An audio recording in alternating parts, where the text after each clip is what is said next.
Passion Observed by Jonas. A Passion Observed is the story of legendary Czechoslovakian-Canadian motorcycle racer Frank Mrazek. I first came across Frank while waiting on the pre-grid for a 250 GP race, as the vintage racing class lined up behind us for the next race.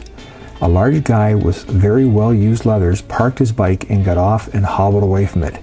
He looked like he was in a lot of pain, and I wondered what he was doing racing. Back in the shop a few days later, I mentioned this old hobbling racer to my mechanic, and he immediately said, "Oh, that's crazy Frank Mrazek," and he regaled me with many racing stories about him.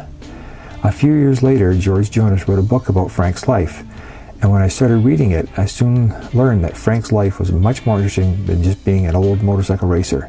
He married the love of his life and escaped from behind the Iron Curtain and moved to Canada to start all over.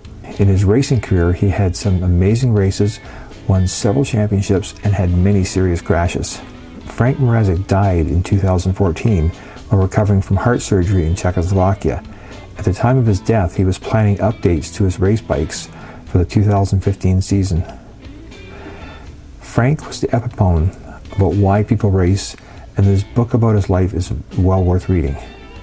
This book is available in hardcover, and in the description of the video, I will leave links to where you might find his books and other interesting links about Frank's life.